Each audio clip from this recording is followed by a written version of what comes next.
तो चैप्टर 17 हमारा industrial disputes act 1947, right.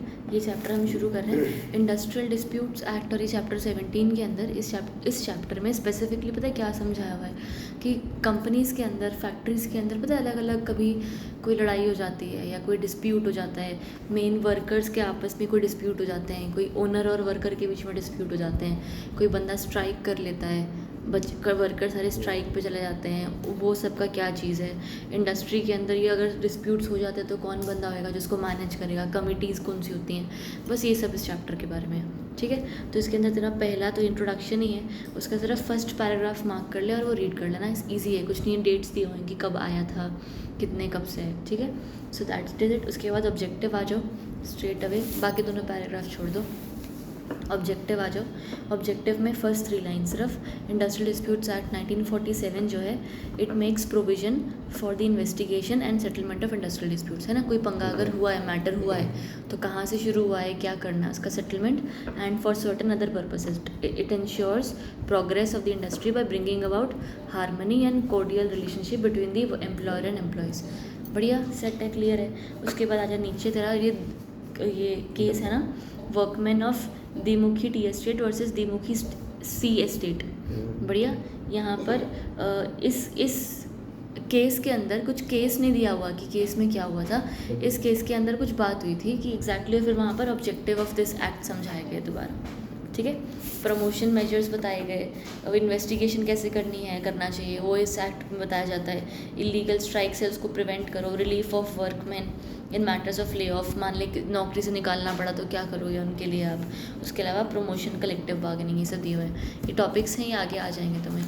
तो ये कुछ नहीं है, बस इस एक्ट के ऑब्जेक्टिव्स दिए गए, ये एक्ट किस बारे में बात करता है। उसके बाद आगे, the act extends to the whole of India, act was design to provide a self contained code to compel the parties को फोर्स करो कि वो रिजॉर्ट करें इंडस्ट्रियल आर्बिट्रेशन एंड रेजोल्यूशन की तरफ, मतलब चीज़ों को सही करने की तरफ वो लोग जाएं रादर देन और लड़ने की तरफ। फिर से बोलना एक्सप्लेन करो मतलब। द कंपेल यानी कि टू फोर्स द पार्टीज़, जो फर्स्ट लाइन में कंपेल दिया हुआ है ना, the court to compel the parties to resort to industrial arbitration, यानी कि रेजोल्यूशन की तरफ जाओ। इंडस्ट्रीज़ को बोला गया कि आप कोर्ट कचहरी मत जाओ, industrial arbitration is this, arbitration होता है कि आउट ऑफ कोर्ट सेटलमेंट आप करो, आप पीस में जाओ और रेजोल्यूशंस, चीज़ों को सुधारने की कोशिश करो, ठीक है। और इसी पैराग्राफ की 4th लास्ट लाइन है, देयर बीइंग द ऑब्जेक्ट, मिला, हाँ, there being the object of the act, the court by interpretative process must strive to reduce conflict and expand the area of agreement and show its preference for upholding agreement and consensus मतलब approval सबके बीच में नहीं होता ना, consensus एडिडम, मतलब ये सारा कुछ अपने काम के अंदर ही कर लो, कोर्ट के पास जाने की। हाँ, कोर्ट के पास मत जाओ, कोशिश करो कि अंदर अंदर सब सुथरा हुआ रहे, संभला हुआ रहे, बस यही सब है इनका। उसके बाद तुम्हारे इंपॉर्टेंट डेफिनेशंस है। इंपॉर्टेंट डेफिनेशंस के अंदर तो पहला, industry means any business, trade, undertaking, manufacturing और calling of employers and includes any calling, service, employment, handicraft. तो इंडस्ट्री के अंदर ये सारी कुछ भी चीज़ें आ सकती है कि जो भी इंसान इंडस्ट्री के अंदर अगर काम कर रहा है और इस एरिया में कर रहा है तो तुम्हारा वो इंडस्ट्री में है। उसके बाद supreme court carried out in depth study of the term industry. उन्होंने बोला कि in case Bangalore water supply and sewerage board versus Rajappa, ये केस हुआ था जिसके अंदर उन्होंने इंडस्ट्री की डेफिनेशन को और अच्छे से पढ़ा, ठीक है। इस केस में उन्होंने क्या बोला, test for determination of the word industry, ये जो नीचे दिया हुआ ना, ये इंडस्ट्री, इसके बारे में बोला कि क्या इंडस्ट्री होती है ये समझो पहले। तो कोई भी बेसिकली इंडस्ट्री इज एनीथिंग जहाँ पर कोई भी बिजनेस, कोई भी ट्रेड हो रहा है, कोई भी ऑक्यूपेशन हो रहा है, वो भले प्रॉफिट के लिए हो भले ना प्रॉफिट के लिए हो, वो इंडस्ट्री कहलाता है। ये लिख ले, business, trade, occupation, business comma trade comma occupation, either for profit or not for profit motive,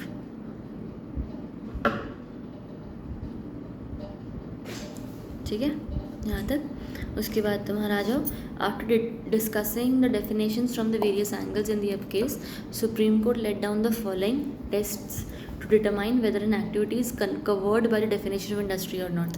इसलिए उन्होंने बोला द ट्रिपल टेस्ट, अगर आपको ये इस्टेब्लिश करना है कि ये इंडस्ट्री है या नहीं है तो उसका एक ट्रिपल टेस्ट होता है।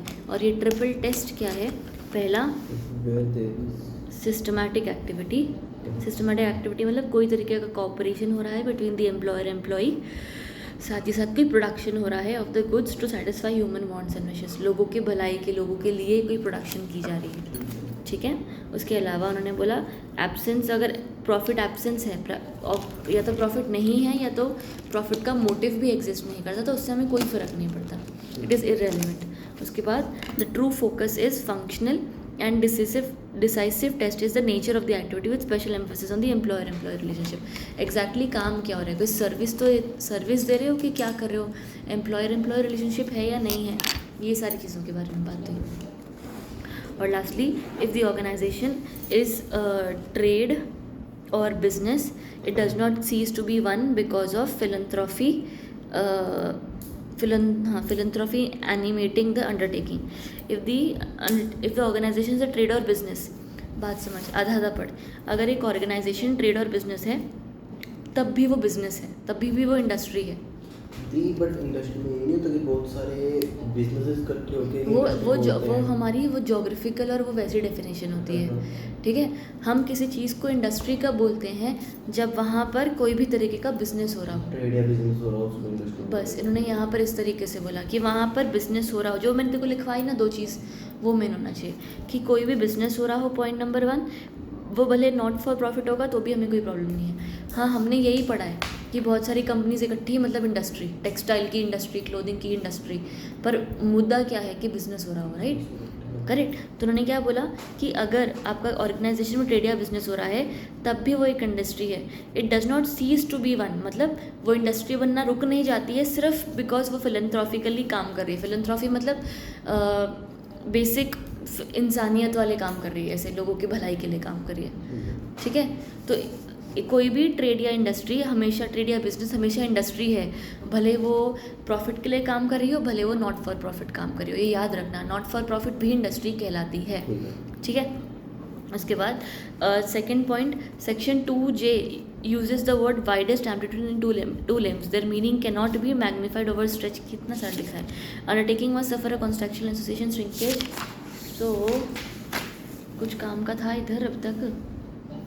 अगले फर्स्ट लाइन में, या अगले पेज पर जो है ना, फर्स्ट लाइन में ऑल ऑर्गेनाइज्ड एक्टिविटीज़ मिला, लास्ट में लिखा है, वहाँ से ब्रैकेट ओपन कर, all organised activities possessing triple element, although not trade or business may still be industry provided the nature of the activity employer relationship होना चाहिए, resemblance to what we find trade or business, exact trade or business नहीं है but similar to trade or business है, और employer relationship है, तो हम उसको तब भी इंडस्ट्री है। Very good.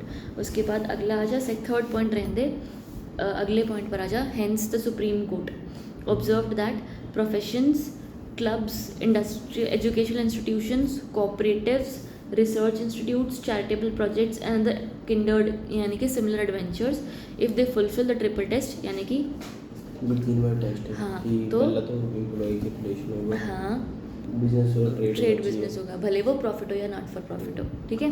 तो it cannot be exempted from the scope of 2J, तभी भी वो इंडस्ट्री कहलाएगा, ठीक है।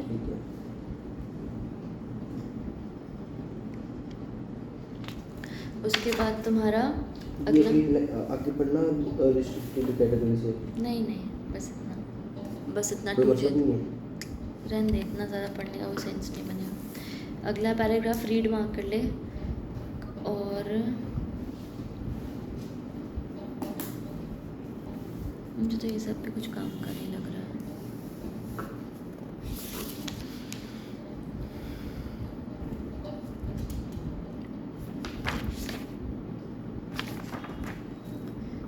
ये वाला नेट टू बी नोटिफाइड है ना तेरे में भी, ठीक है। ये पढ़, criteria for determining dominant nature of undertaking, exactly कौन सी अंडरटेकिंग है जो डोमिनेंटली वो काम कर रही है। तो वही बोल रहा था, रिस्ट्रिक्टेड वाले में ये चीज़ लिखी है डोमिनेंट वगैरह का, कहाँ लिखा है बच्चे?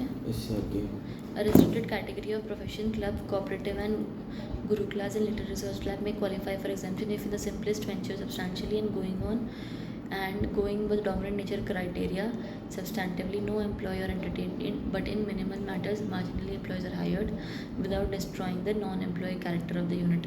तो dominant nature ने क्या बोला कि इसका मतलब देखो समझ में आया थोड़ा भी. इसका मतलब ये हुआ फॉर एग्जांपल अगर एक ऑर्गेनाइजेशन है उसके अंदर डोमिनेंट कैरेक्टरिस्टिक क्या है, क्या एम्प्लॉयर एम्प्लॉयर रिलेशनशिप है या ऐसा है कि एम्प्लॉयर एम्प्लॉय बस नाम का ही है, काम कुछ और हो रहा है. तो हम डोमिनेंट मतलब ज़्यादा प्रभावी क्या चीज़ है, ज़्यादा क्या चीज़ है, डोमिनेट क्या कर रहा है, ठीक है, क्या एग्जिस्ट करता है या नहीं करता है. अभी जैसे उन्होंने रिस्ट्रिक्टेड कैटेगरीज है जैसे कि कोई क्लब, तो क्या क्लब इंडस्ट्री मानी जाएगी. तो उसमें आप ये देखो कि एग्जैक्टली क्या चीज़ है, क्या वहाँ पे डोमिनेंट नेचर में एम्प्लॉयर एम्प्लॉयर रिलेशनशिप है या नहीं है, ऐसे. ठीक है, अब तो ये है जो डोमिनेंट नेचर वो आगे है ही ना, उन्होंने समझाया ही हुआ है. तो ये बैंगलोर वाले केस में डोमिनेंट नेचर को समझाया गया. Where a complex of activities some of which qualify for exemption, others not, involve the employees or the total undertaking, some of whom are not workmen and some departments are not productive of goods and services. If isolated nature and department will be the true test, the whole undertaking will be industry, although they are not workmen, definition may not be benefit पर status. कितना सारा है इसमें. इन्होंने बोला कि अगर कोई इंडस्ट्री के अंदर ऐसा काम हो रहा है डोमिनेटली इंडस्ट्री वाला तो वो इंडस्ट्री कहलाई जाएगी. बस इतना मार्क कर ले यार. ये मेरे को ना ये इतना इम्पोर्टेंट लग नहीं रहा, पता नहीं क्यों. एक इंडस्ट्री के डेफिनेशन के पीछे क्यों पढ़ेंगे हम. ठीक है, जान दे, ये रीड कर लेना बस एक बार, अगर आता है तो आता है, नहीं तो कोई बात नहीं. ये नॉट इम्पोर्टेंट है जो इधर वाला है ना पेज, ये नॉट इम्पोर्टेंट है. क्यों? क्योंकि येट टू बी नोटिफाइड लिखा है, देख लिखा है ना एक जगह पर yet to be notified.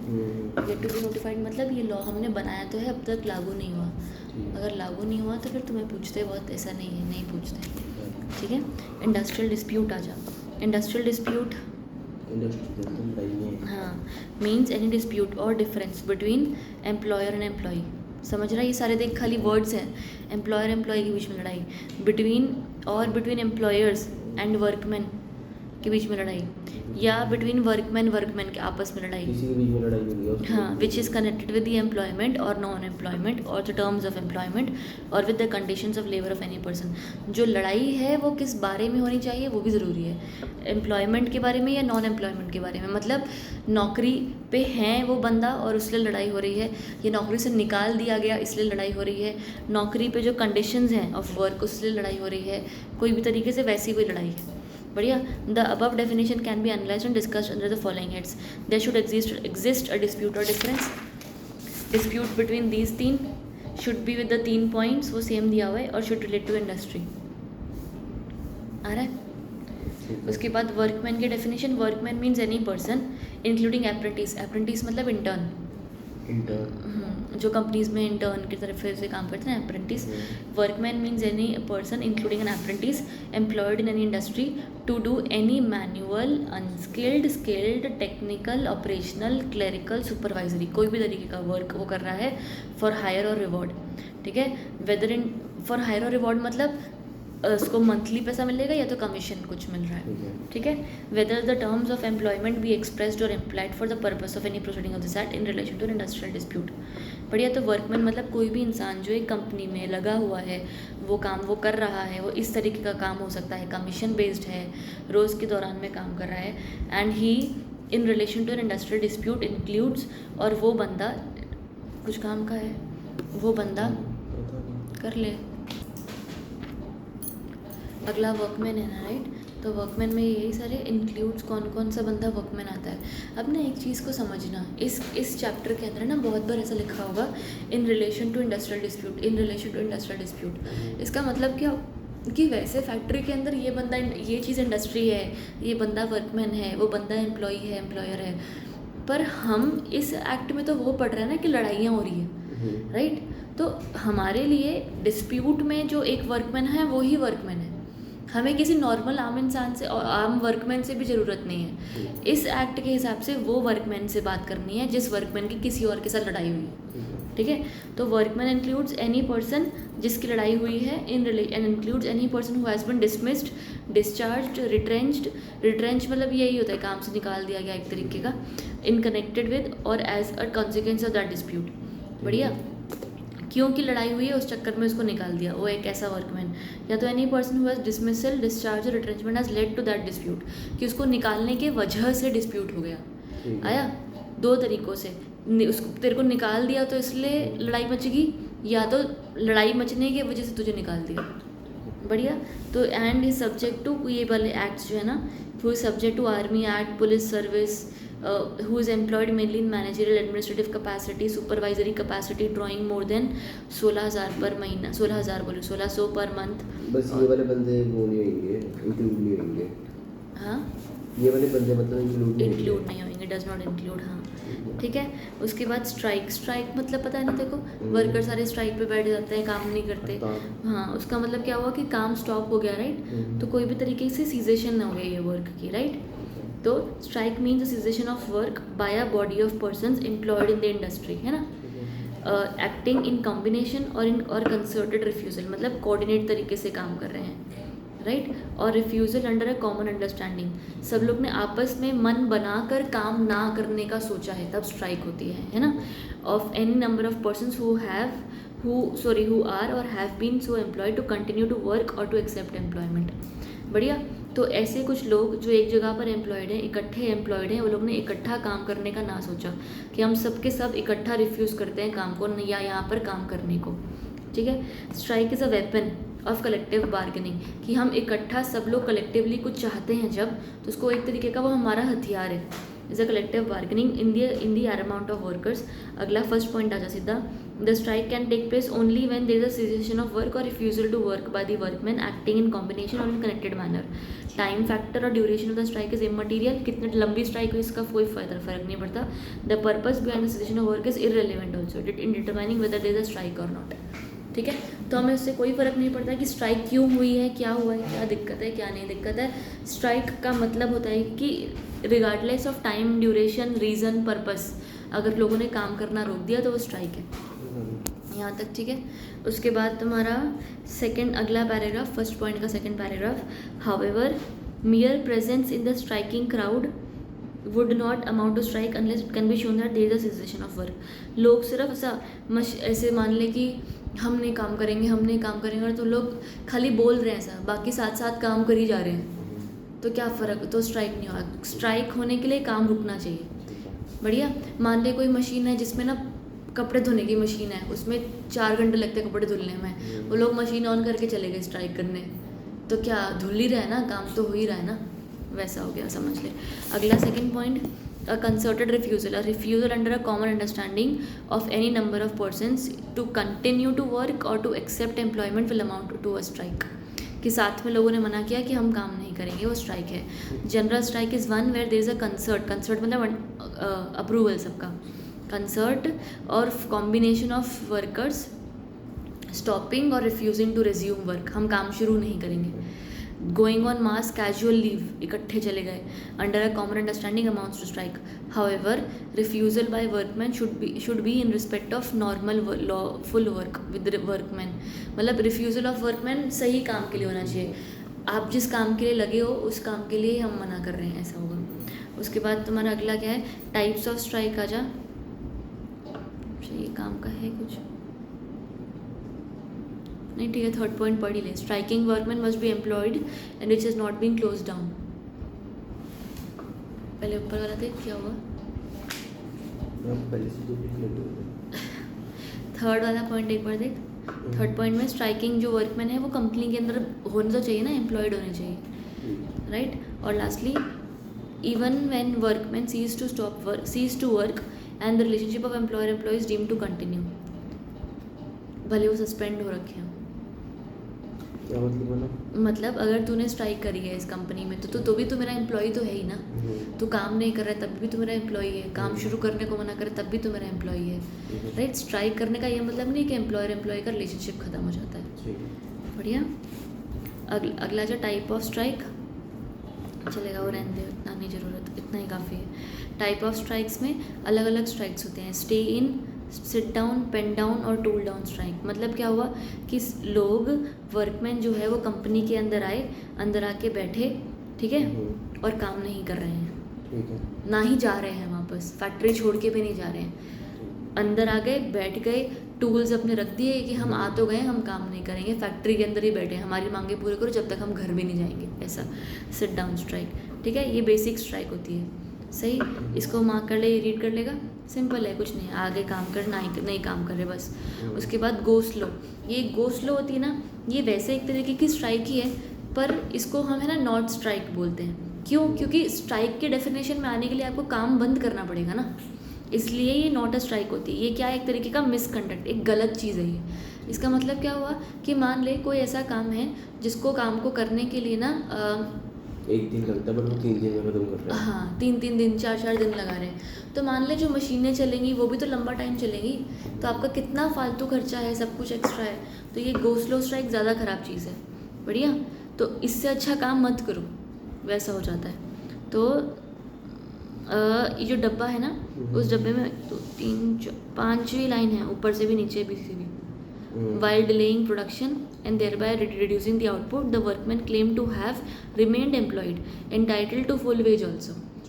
Apart from this, go slow is likely to have much more harmful than total cessation of work. During go slow, the machine is kept going on at reduced speed, which is often extremely damaging to the machine also.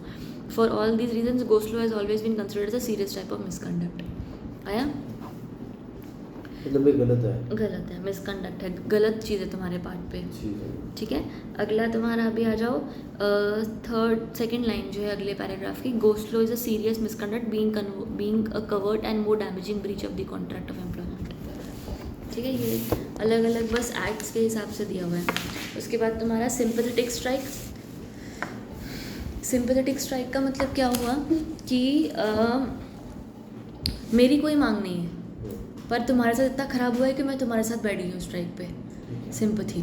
ठीक है, cessation of work in the support of this demands of the workman belonging to the other employer is also called as sympathetic strike. किसी एक auto वाले के साथ ख़राब हुआ, सारे ऑटो वाले आ गए कि नहीं नहीं गलत हुआ है हमारे बंदे के साथ, ये वो, तो क्या हुआ इसमें अलग अलग एम्प्लॉयर, हाँ अलग अलग एम्प्लॉयर भी हो सकते हैं कि किसी और कंपनी में किसी और एम्प्लॉयर ने किसी और बंदे के साथ ख़राब किया है, सारी इंडस्ट्री के लोग काम करना बंद कर दिए।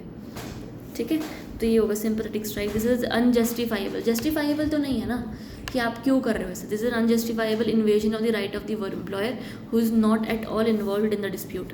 उसका क्या गलती है जिसकी आपने स्ट्राइक कर दी, करेक्ट, ये हुआ। उसके बाद hunger strike. Some workers may resort to fast on the near place of work or residence of the employer. If it is peaceful and does not result in cessation of work, it will not constitute as a strike. भूखे बैठ काम करे जा रहे हो तो strike नहीं है। ठीक है। But if due to such an act, even those present for work could not be given work, it will amount to a strike. मान लो तुम आ गए, तुमने आके खुद तो थोड़ा बहुत चल काम किया पर तुम्हारी वजह से हम और किसी को काम नहीं दे पा रहे, या तुमने फैक्ट्री बंद करवा के रखी है, ये सब स्ट्राइक माना जाता है। ठीक है, पक्का ना। उसके बाद work rule, since there is no cessation of work it does not constitute a strike. मतलब क्या हुआ, मतलब कि वर्क बंद नहीं हुआ तो उसको स्ट्राइक नहीं मानेंगे। हाँ वो तो है। वर्क टू रूल का मतलब क्या हुआ, ये लिख ले कि देख, मान ले एक बार समझ पहले क्या हुआ कि ना, तू अगर किसी कंपनी में एज अकाउंटेंट लगा, ठीक है, अब जब तू अकाउंटेंट लगा तो तुझे बोला गया कि तुझे ना खाली सारे खाते खुते का ध्यान रखना है, तेरे को ये देखना है कि जो भी हम देखो बिल दे रहे हैं उसकी तो एंट्री कर दे। ठीक है, ये हो गया। अब तुझे पता लगा कहीं पर कि ना ये सामान बिका है और ऐसा ऐसा, पर उसका तुझे उसने टाइमली बिल नहीं दिया, बंदे ने बिल अपने पास रख लिया, तुझे सारा पता, तेरे आगे ही बिका है, कितने का हुआ है, सब कुछ तेरे को समझ में आ गया, पर उसने बिल नहीं दिया, तो तूने एंट्री नहीं करी कि बिल आएगा तो ही करूँगा। तो उन्होंने बोला एंट्री क्यों नहीं करी, बोलते आपने तो बोला था कि बिल दूंगा तो एंट्री करना, तेरा महीने की एंट्री ऐसी ही पड़ी रह गई, अब तूने नहीं करी, काम खत्म। तो ये क्या हुआ, ये वर्क टू रूल हुआ, जितना बोला गया था उतना ही करना, ऐसे कुछ और एक्स्ट्रा अपने एफर्ट्स के हिसाब से, अपने काम के हिसाब से काम ना करना, उसको वर्क टू रूल कहते हैं। तो ये स्ट्राइक नहीं है, पर ये ज़्यादा ही हो गया कि भाई मैं वही करूँगा जो मुझे बोला है, मैं एक्स्ट्रा कुछ करूँगा ही नहीं, ऐसा। तो इसमें स्ट्राइक का क्या लेवल है? तो वही है ना, नॉट अमाउंट टू स्ट्राइक। तो इसको टाइप ऑफ स्ट्राइक में डालना क्यों? नहीं, बस एक तरीके का परेशान करने का तरीका है। डू नॉट एग्जैक्टली, देख डू लिख वहाँ पर, work to rule means to do exactly what is means लिखा, जो बोला वही करो। हाँ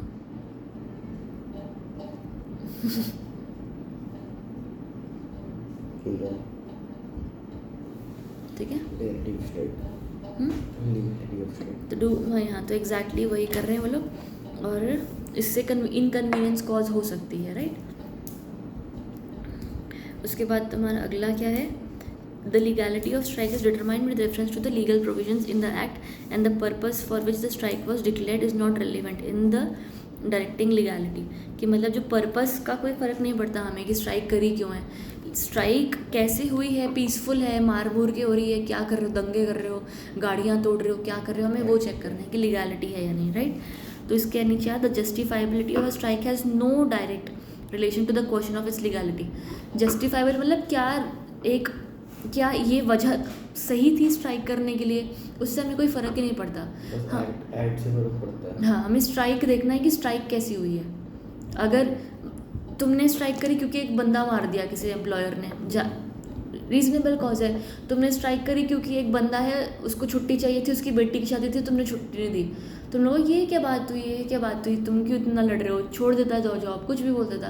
तो ये ना, स्ट्राइक करने का रीज़न क्या था वो फ़र्क नहीं पड़ता, उससे हम नहीं पता लगाएंगे कि स्ट्राइक लीगल है या नहीं। हम स्ट्राइक कर कैसे रहे हैं, या फिर हम घर में बैठे हैं सिर्फ बोल रहे हैं। हाँ। अगर दंगे करके कर रहा था वो इलीगल स्ट्राइक हाँ, होगी। बस ये ठीक है। अगर तुम कोई मर्डर करता है और और दंगे करते हो तुम लोग, तब भी तुम्हारी स्ट्राइक इलीगल होगी, है ना। कि रीज़न से फ़र्क नहीं पड़ता हमको, तुम्हारे कंडक्ट से पड़ता है।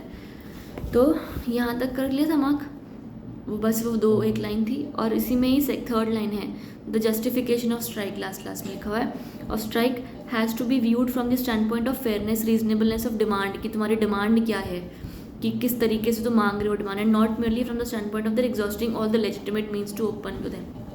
यहाँ पे लिख दे कि हमारी डिमांड क्या है। हाँ, डिमांड क्या है ना तुम्हारी, ऊपर लिख दिया कि not directly relate to the question.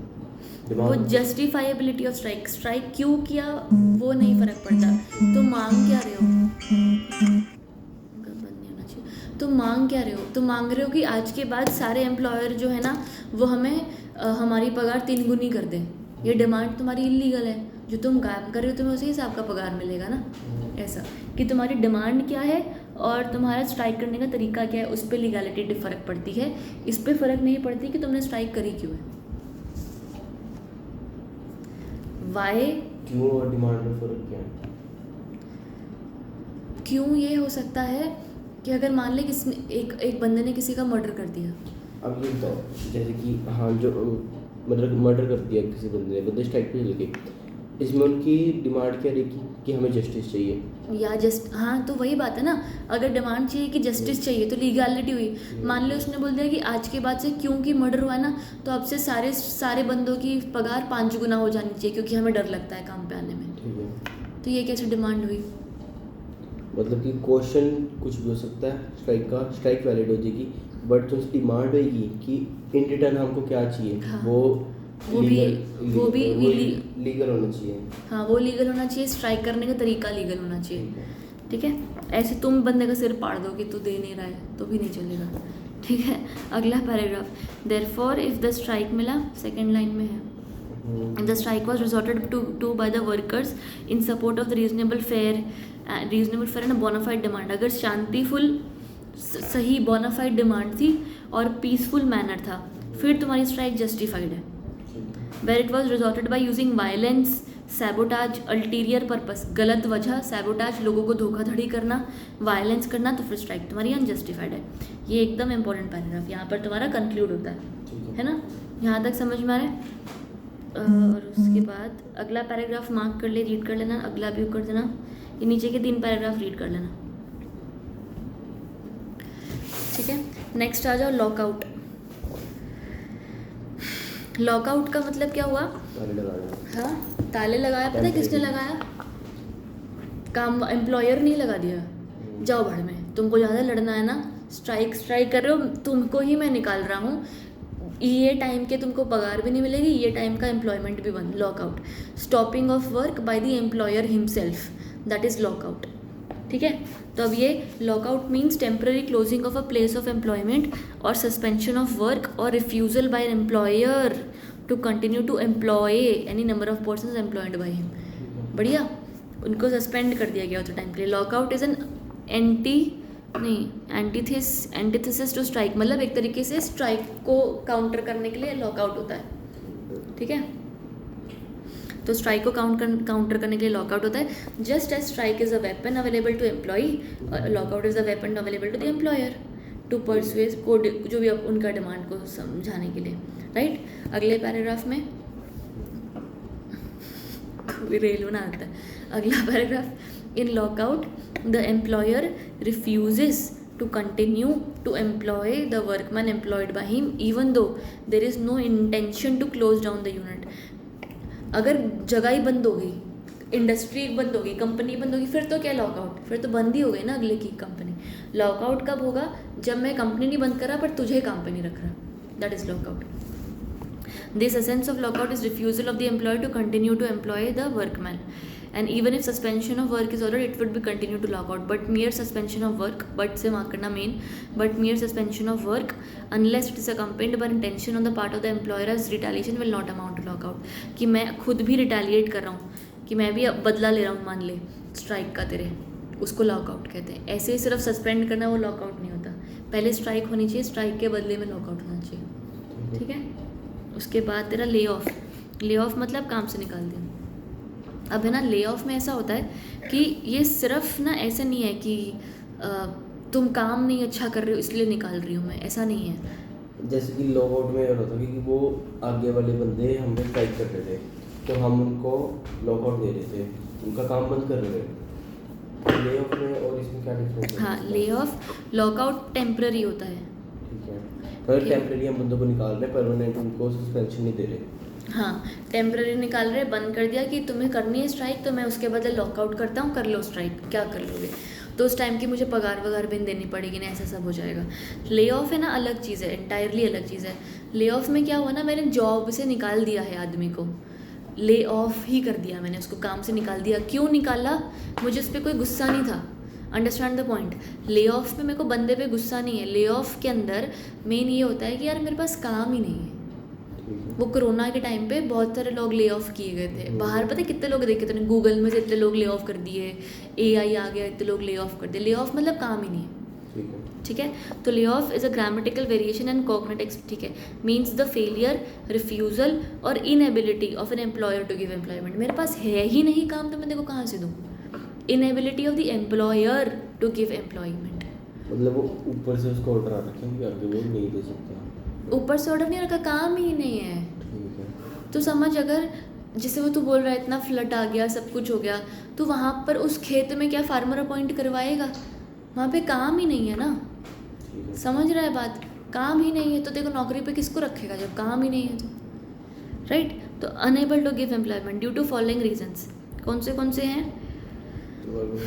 Shortage of power, है ही नहीं, काम नहीं है, पावर नहीं है, रॉ मटेरियल नहीं है, बहुत सारा स्टॉक इकट्ठा पड़ा हुआ है, मशीन ख़त्म, natural calamity, any other connected reason, काम ही नहीं है, उस चक्कर में हमको बंदे को निकालना पड़ा, राइट। ये सारे समझ में आए मतलब। Every workman whose name is borne on the muster roll, borne मतलब जहाँ पर मैंशनड है, मैंशनड, वो मस्टर रोल इज़ एक रोल या एक डॉक्यूमेंट एक तरीके से बोला जाता है जिस पर सारे एम्प्लॉयमेंट के बंदों का नाम लिखा होता है, ठीक है। उस पर उनकी अटेंडेंस लगती है रोज, आज आए हैं वैसे वाले। तो muster roll is a document और बोर्न ऑन द, यानी कि वहाँ पर मैंशनड है, of the industrial establishment and who present himself for work at the establishment at the time of appointed for the purpose during normal working hours.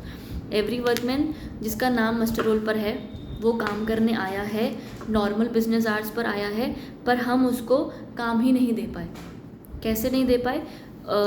And is not given employment by the employer within 2 hours of his so presenting himself shall be deemed to have been laid off for that day within the meaning of this clause। आया समझ? तो उसको उस दिन के लिए निकाल दिया, बट क्यों निकाला ये कहाँ पता? ये लिखा तो है।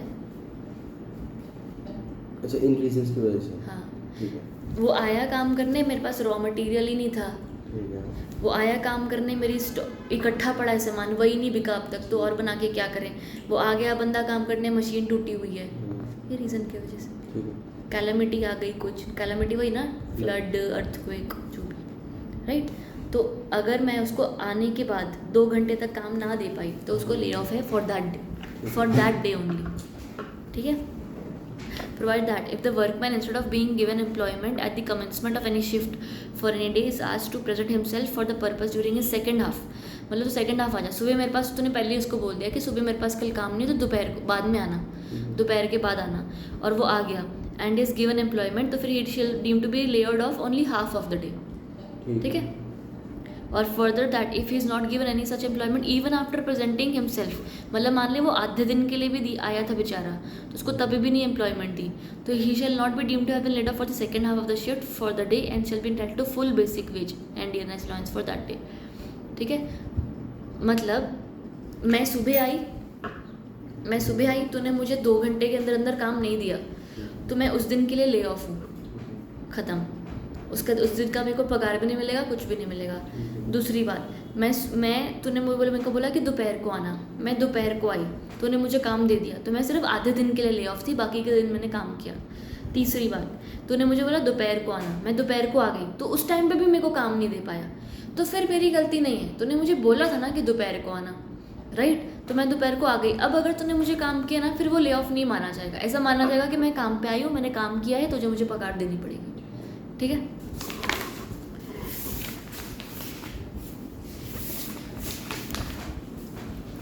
It is clear that अगले में first line, it is clear that layoff is a temporary stoppage and within a reasonable period of time the employer expects that his business would continue and his employees would have been laid off. The contract of employment is not broken but सिर्फ suspend हुआ है for the time being.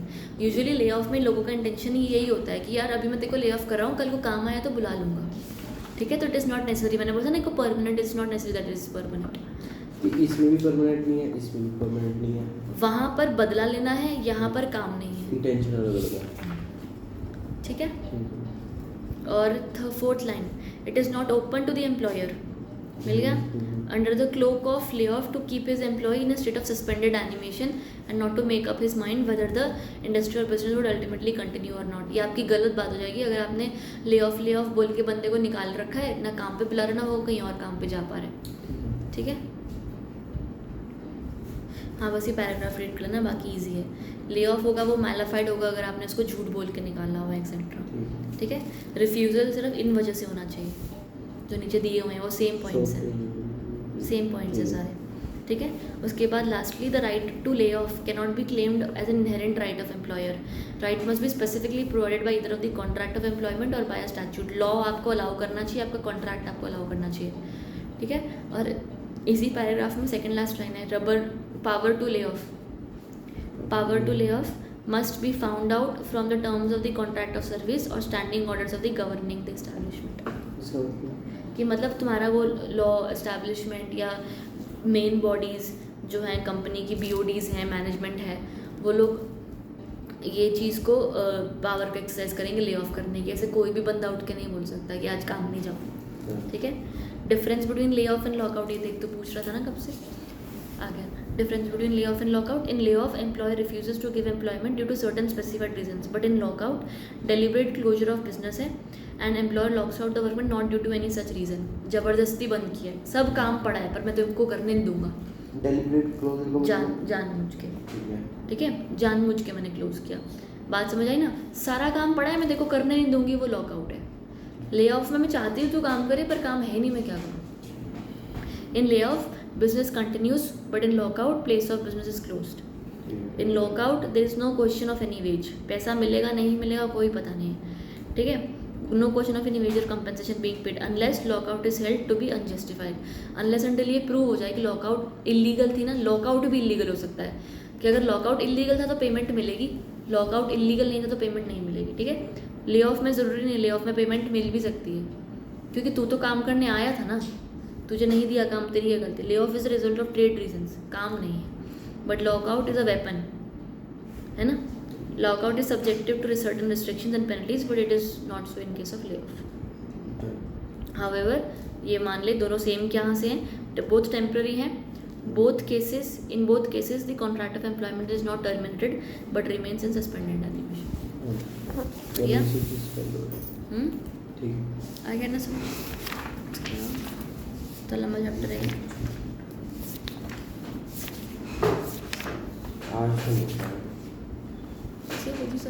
कितना कर लिया? आप बताओ। 3, 4, 5, 7।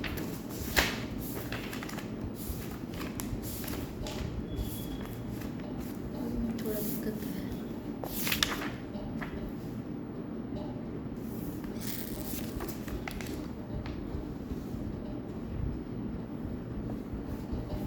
कुछ नहीं है इसके अंदर ऐसे ज़्यादा वाला तो।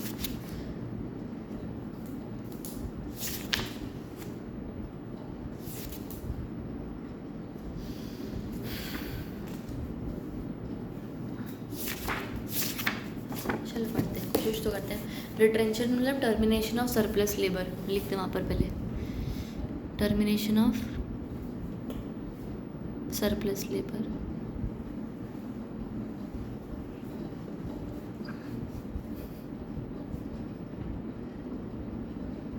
मतलब कि कौन सी लेबर थी उसको निकाल दिया। सरप्लस मतलब एक्स्ट्रा, अच्छा, ठीक है। ज़्यादा है, ठीक है, जितनी ज़रूरत है।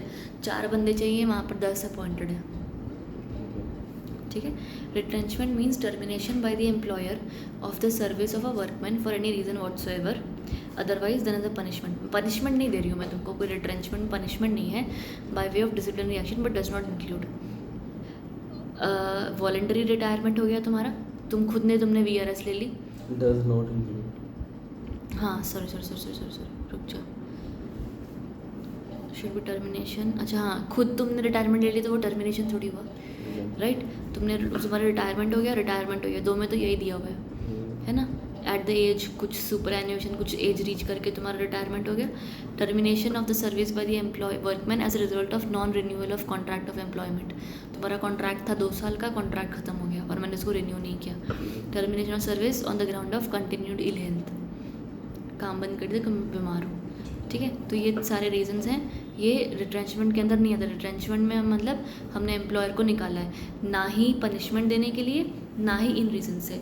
थर्स definition contemplates following requirements of retrenchment. क्या टर्मिनेशन होगा, एम्प्लॉयर करेगा, not punishment, and exclude specified grounds as mentioned ऊपर।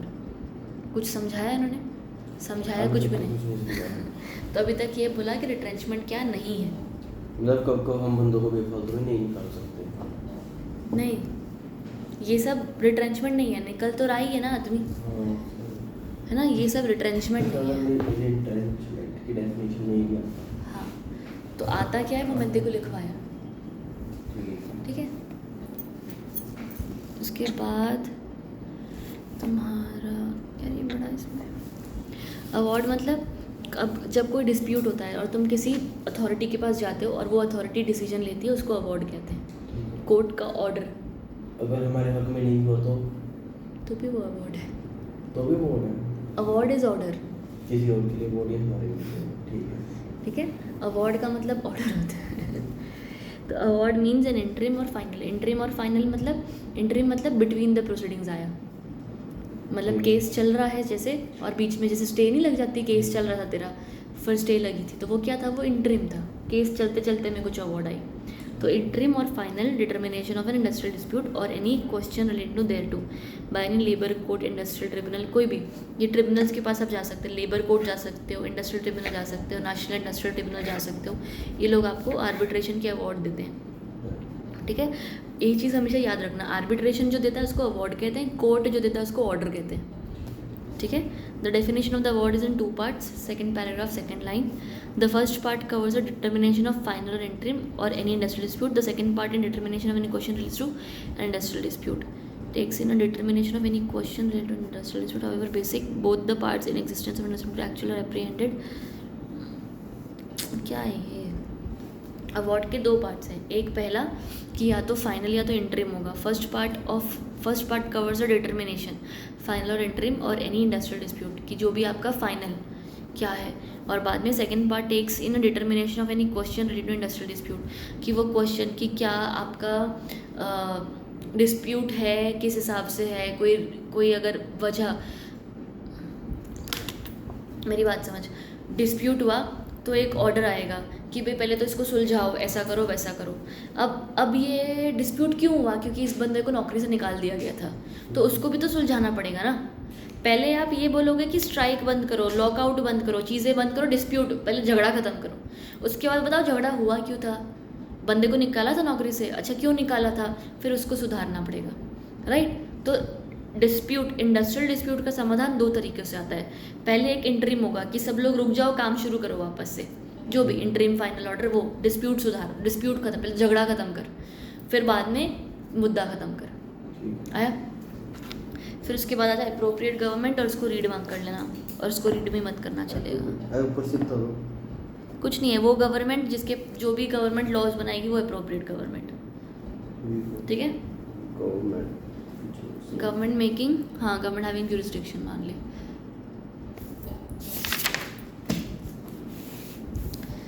एवरेज पे,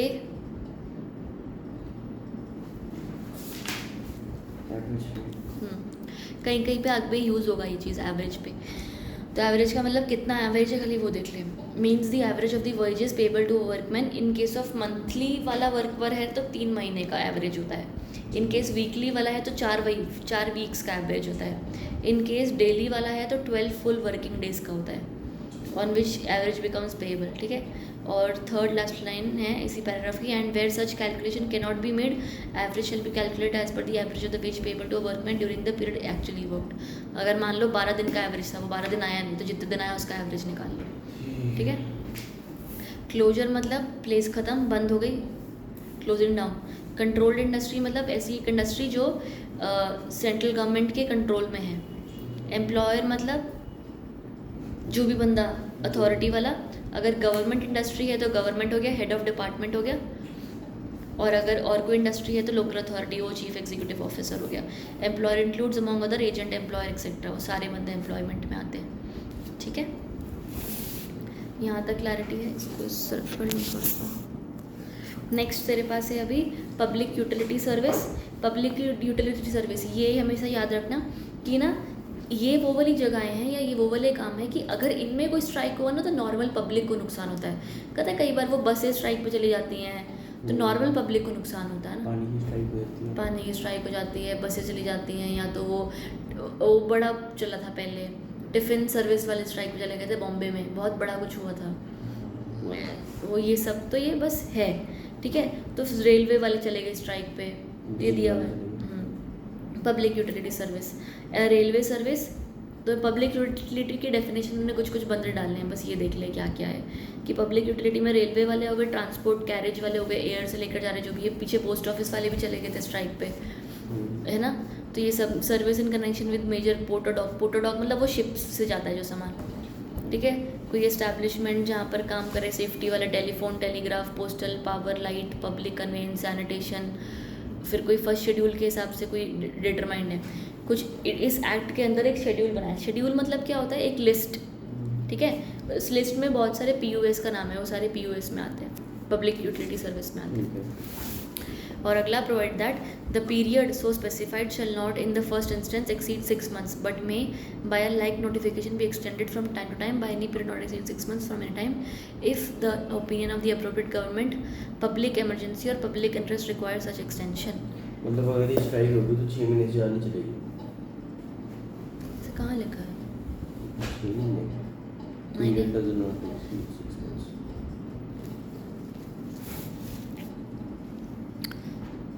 An industry specified in the first schedule which the appropriate government may, if satisfied that public emergency or public interest so required by notification of official declared to be a service for such period as may be specified in the notification.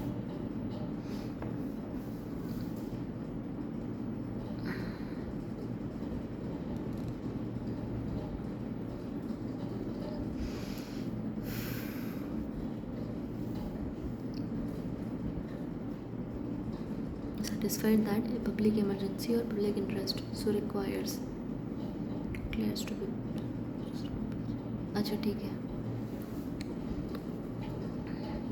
नहीं ये वो है, ये जो 6 months है ना, ये वो है कि टाइम लिख, time for which, time period for which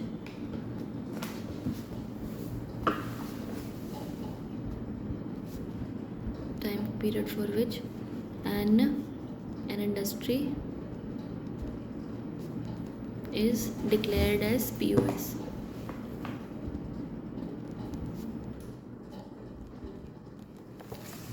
ठीक है, कि गवर्नमेंट आपको डिटरमाइन करती है कि आप POS हो, तो 6 महीने के लिए डिटरमाइन करेगी, फिर वो रिन्यू करती रहेगी कि अभी भी आप इमरजेंसी वाले हो, अभी भी आप काम के हो। ठीक है, उसके बाद पब्लिक यूटिलिटी सर्विस में be carried out by private companies और बिजनेस कॉरपोरेशंस। बढ़िया। सेटलमेंट, अगर कोई लड़ाई हुई है तो आपस में सेटलमेंट कर लो। सेटलमेंट करने के अलग अलग तरीके होते हैं। Means a settlement arrived eight in the course of conciliation. जैसे आर्बिट्रेशन होता है ना, मैंने तेरे को बताया था कोर्ट के बाहर एक सेटलमेंट होता है, तो वो अलग अलग लोग करते हैं। वो 3 टाइप के सेटलमेंट होते हैं कोर्ट के बाहर, ये चीज़ हमेशा याद रखना है। एक आर्बिट्रेशन, एक कंसिलिएशन, एक मीडिएशन। ठीक है, यहाँ पे सिर्फ कंसिलिएशन लिखा है, आर्बिट्रेशन पीछे था एक जगह पर। ठीक है, तो आउट ऑफ कोर्ट के 3 टाइप के सेटलमेंट्स होते हैं, आर्बिट्रेशन, कंसिलिएशन, CONCILIATION, और मीडिएशन। ठीक है, बढ़िया। ये 3 टाइप के होते हैं। आर्बिट्रेशन में ना कैसा होता है, कोर्ट जैसा काम होता है। आप उनके पास जाओगे, वो एक अवार्ड देंगे, दोनों पार्टीज़ को सुनेंगे और फाइनली डिसीजन देंगे।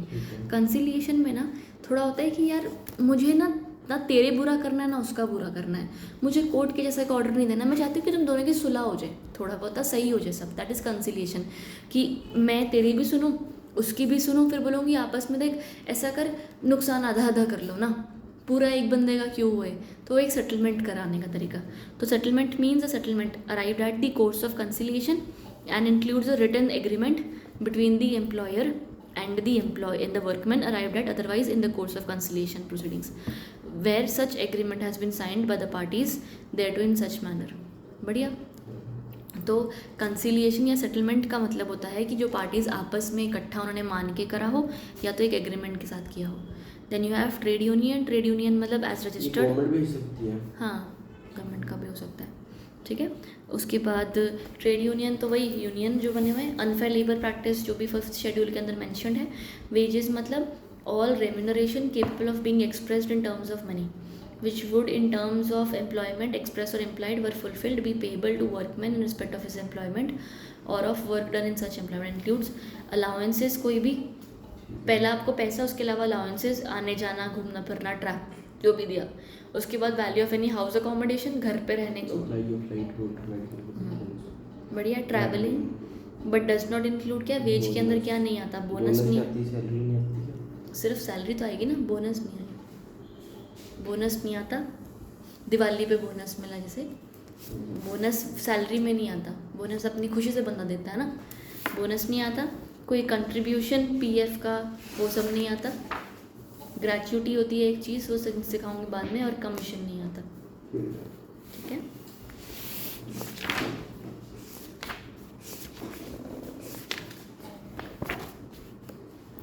आने दो।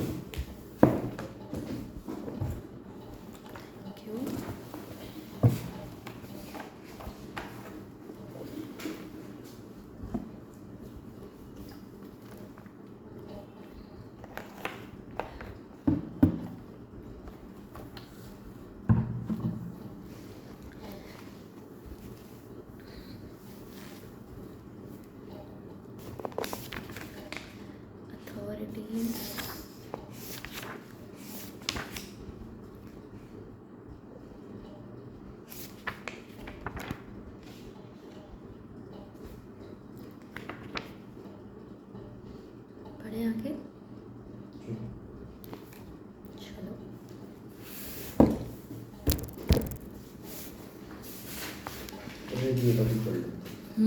खत्म हो जाएगा यार अगर तू पढ़ता है आज तो चैप्टर।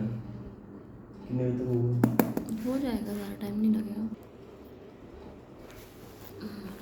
अब तुम्हारा अथॉरिटीज़ आ जा। Authorities under this act, the act provides for the following authorities for investigation. ये सारे बंदे हैं कि इनका काम होगा या तो कुछ डिसीजंस पास करना, या इन्वेस्टिगेशंस करना, किसकी गलती है निकालना, या सेटलमेंट करवाना, या वो मान ले झगड़ा सुलझाना, जो भी। ठीक है, तो एक ये बताना क्या होता है तीसरा, मीडिएशन। वही मैंने देखो बताया था, तूने लिखा था देख। मीडिएशन, अच्छा हाँ, कंसिलिएशन मीडिएशन भी यही होता है कि सुलह करवाते हैं लोग। कंसिलिएटर्स और मीडिएटर्स ऑलमोस्ट सेम होते हैं, बस थोड़े वो ज़्यादा इनफॉर्मल होते हैं। मीडिएटर जो होते हैं ना, जान पहचान का एक बंदा लेकर आया जाता है जो इस अपने हिसाब से बोलता है कि चल कोई बात नहीं है। मीडिएशन में भी काम सिमिलर ही होता है। एक पूरा चैप्टर है GIGL में, ठीक है। अगला तुम्हारा भी अथॉरिटीज़ आ जा। वर्क कमेटी, वर्क कमेटी क्या करती है, पहला देख ले, section 3 of the act provides that appropriate government, जो भी होगी, पीछे था ना, जो भी गवर्नमेंट जिसके पास जुरिस्डिक्शन है, may by general or special order require the employer to constitute in the prescribed manner a work committee. वो एम्प्लॉयर को ही बोलेगी वर्क कमेटी बना, ठीक है। ऐसी इंडस्ट्री जहाँ पर 100 से ज़्यादा वर्कमैन हैं वहाँ पर बोली जाएगा कि वर्क कमेटी बना, और वर्क कमेटी के अंदर सारे लोग होंगे, मतलब एम्प्लॉयर के भी रिप्रेजेंटेटिव्स होंगे, एम्प्लॉय के भी रिप्रेजेंटेटिव्स होंगे, राइट। आ गया। ऐसी इंडस्ट्री जहाँ पर 100 से ज़्यादा वर्कर है वहाँ पर एक वर्क कमेटी बनाएगी। बनाएगा कौन, एम्प्लॉयर। बोलेगा कौन उसको, गवर्नमेंट। बढ़िया। It shall be the duty of the work committee, क्या है, to promote measures for securing preserving amity and good relations. सब सही रहे, संभला रहे, झगड़ा ना होए, आपस में सुलह बनी रहे। आ गया। तो कंपनी के अंदर वर्क कमेटी बनती है अगर आपके पास 100 से ज़्यादा वर्कर होते हैं। बढ़िया। Conciliation officer, it is with the duty of mediating and promoting the settlement. वही सेटलमेंट करने की कोशिश कर रहे हैं इंडस्ट्रियल डिस्प्यूट्स में। Appropriate government by notification appoint करता है क्या, conciliation officers as it think fit. The conciliation officer may be appointed for a specified area or specified areas, ऐसे जो भी तो भी, ठीक है। मेन ऑब्जेक्टिव क्या हुआ इनका, वही कि सही एटमॉस्फेयर होए, आपस में बना रहे पीस जो भी करना है उनको। आ गया। बोर्ड ऑफ कंसिलिएशन, अब कंसिलिएशन ऑफिसर का इकट्ठा बोर्ड एज ओकेशन अराइजेस, जो इन्वेस्टिगेशन करने के लिए अभी होता है। देख, बोर्ड ऑफ कंसिलिएशन यानी कि सेम, अब फर्स्ट पैराग्राफ तो सेम ही दिया हुआ है कि प्रमोटिंग करना, सेटलमेंट करना, ये सब के लिए कंसिलिएशन है। बढ़िया। और सेकंड पैराग्राफ आ जा, it is shall be the duty of the board to endeavour to bring about settlement of dispute and for such purpose it shall without delay investigate करता है। ये मार्क करना प्लीज, इनका काम एक इन्वेस्टिगेशन होता है।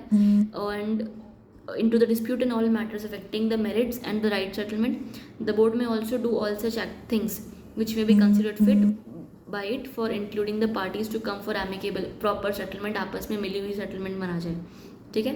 और lastly इसी पैराग्राफ का second last, in case no settlement is arrived, the board shall forward a report to appropriate government enlisting the steps taken, circumstances related to the dispute and bringing about settlement thereof. The board will also enlist reasons on account of which opinion settlement could not be arrived.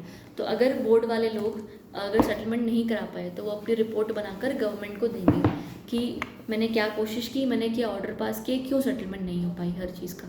ठीक है, settlement हो जाती तभी भी वो एक report देते हैं, अगर सेटलमेंट नहीं हो पाती तो ये स्पेसिफिक रीजंस बताते हैं कि क्यों नहीं हो पाए। जो सेटलमेंट होती है वो रिपोर्ट है फिर से गवर्नमेंट को देंगे। हाँ, ठीक है। बाद में है कोर्ट ऑफ इंक्वायरी, ये भी अगर ज़रूरत हुई तो बनेगा, ठीक है। समझ कि भाई वर्क कमेटी तो है ही ना, वर्क कमेटी है ही, भले लड़ाई हो रही है या नहीं हो रही है। कंसिलिएशन ऑफिसर भी है ही, ठीक है। कंसिलिएशन बोर्ड तब होगा जब लड़ाई होगी, ठीक है। मतलब कंसिलिएशन के और बंदे आएंगे, हाँ, इकट्ठा वो लोग बैठेंगे, बैठक बिठाएंगे, इन्वेस्टिगेशन करेंगे। तो लड़ाई होए तो ही इन्वेस्टिगेशन करोगे ना, कि ऐसे ही करते रहोगे। इसीलिए ही कंसिलिएशन बोर्ड तो बनेगा जब लड़ाई होएगी, कोर्ट ऑफ इंक्वायरी तब बनेगा जब लड़ाई होएगी, ठीक है। वर्क कमेटी कंसिलिएशन ऑफिसर रहते हैं। तो court of inquiry the appropriate government may as occasion arises, देख एज ओकेशन अराइजेस मतलब लड़ाई हुई तब, ठीक है। As occasion arises by notification in the matter constitute a court of inquiry into the matter appearing to be connected with or relevant to an industrial dispute. Court may consist of one independent person or such number of independent person as may think fit. जितने भी लोग हैं वहाँ पर बैठे हैं, काम कर रहे हैं। अगर court consist of 2 or more members, one of them shall be appointed by the chairman. It is a duty of the court to inquire into the matters and submit report ordinarily within 6 months from the commencement of the inquiry. बढ़िया, वो report जो आप submit करोगे is not mandatory and the report may be submitted even beyond the period of 6 months without affecting legality of the inquiry. हाँ, ठीक है। तो 6 महीने बाद भी किया जा सकता है अगर ज़रूरत पड़ गई तो। बाद में लेबर कोर्ट्स हैं, ये भी हैं, ठीक है। एज पर ओकेजन नहीं है। लेबर कोर्ट तो एग्जिस्ट करता ही है ना, अगर आपको कहीं पे कोई प्रॉब्लम है तो कोर्ट के पास जाओ। Appropriate government is empowered to constitute 1 or more courts for adjudication of industrial disputes related to any matter in the second schedule and for performing such other functions. Court का क्या क्या काम होगा? शेल कंसिस्ट ऑफ, कोर्ट में है कौन? Composition shall consist of 1 person only to be appointed by the appropriate government. ठीक है. ठीक है. A person shall not be qualified for appointment as a presiding officer unless. तो अगर लेबर कोर्ट में एक ही बंदा चाहिए, वो एक बंदे की ये क्वालिफिकेशन है, या तो वो जज ऑफ हाई कोर्ट रहा हो और दिया हुआ है. अगर हाई कोर्ट का जज नहीं है तो कम से कम 3 साल से वो एडिशनल जज, डिस्ट्रिक्ट जज हो. अगर वो भी नहीं है तो वो कम से कम 7 साल से जुडिशियल ऑफिस में काम करता हो. अगर वो भी नहीं है तो कम से कम वो पहले कभी लेबर कोर्ट में काम कर चुका हो. ठीक है. Not less than 5 years. कैसे मतलब लेबर कोर्ट में कैसे काम कर सकते? यही एज अ जज इन प्रिसाइडिंग ऑफिसर ठीक है. Of a labour court constituted under any act for the last 5 years. बढ़िया. तो अगर उसने कोई इसमें से कोई एक तरीका भी उसने अकम्प्लिश किया है तो वो लेबर कोर्ट का जज बन सकता है. अगला, when an industrial dispute has been referred to labour court for education, it is the duty of the labour court to proceeding करना, फटाफट अवार्ड पास करो, ब्ला ब्ला ब्ला, और no time has been let down in the completion of proceeding. आपका सारे वो आप वो कर सकते हैं, hold that proceeding as per the civil code. बढ़िया. फिर ट्रिब्यूनल्स आ गए. ट्रिब्यूनल्स का भी यही काम है, राइट. तो the appropriate government may by notification the official gazette constitute one or more tribunal for education or decision करना of all industrial disputes relating to the matter connected therewith. Tribunal shall consist of 1 person only to be appointed by the appoint. और उनका ये क्या बोलते हैं, ये रही qualification. Official gadgets होगा मतलब कि ऑनलाइन पर्चा डालेंगे. हाँ. बाकी तेरा ये है, अभी ये है अपॉइंटमेंट उनका, उसकी क्वालिफिकेशन. ट्रिब्यूनल में भी एक ही बंदा है ना, तो उसकी अपॉइंटमेंट क्वालिफिकेशन. जज ऑफ हाई कोर्ट मतलब सेम ही है. जब अपॉइंटमेंट गवर्नमेंट चाहे तो ट्रिब्यूनल में 2 बंदे भी अपॉइंट कर सकता है as assessors to advise tribunal. ठीक है. उसके बाद ये बंदा इंडिपेंडेंट होना चाहिए और साथ ही साथ not have attend the age of 65 कम का होना चाहिए. है अगली लाइन में लिखा है जो तूने मार्क करी. ठीक है. उसके बाद industrial tribunal gets its jurisdiction on a reference by the appropriate government under section 10. बस ये पैराग्राफ रीड करना सेम है यार, तो मैं क्या बार बार. नेशनल ट्रिब्यूनल्स बनते हैं वो सेंट्रल गवर्नमेंट बनाते हैं. अब तक अप्रोप्रिएट चल रहा था, अभी सेंट्रल आया. सेंट्रल गवर्नमेंट नेशनल ट्रिब्यूनल बनाता है.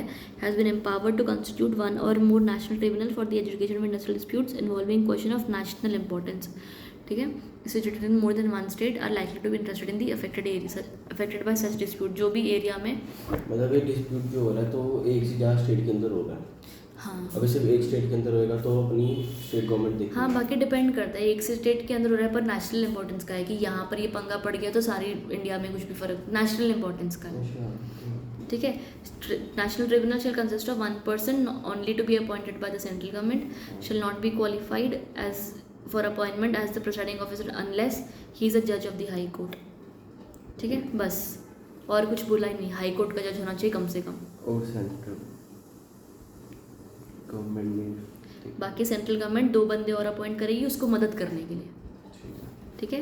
रेफरेंस ऑफ डिस्प्यूट्स, इसका मतलब रेफरेंस ऑफ डिस्प्यूट है. हाँ, इसका मतलब होता है कि अगर मान ले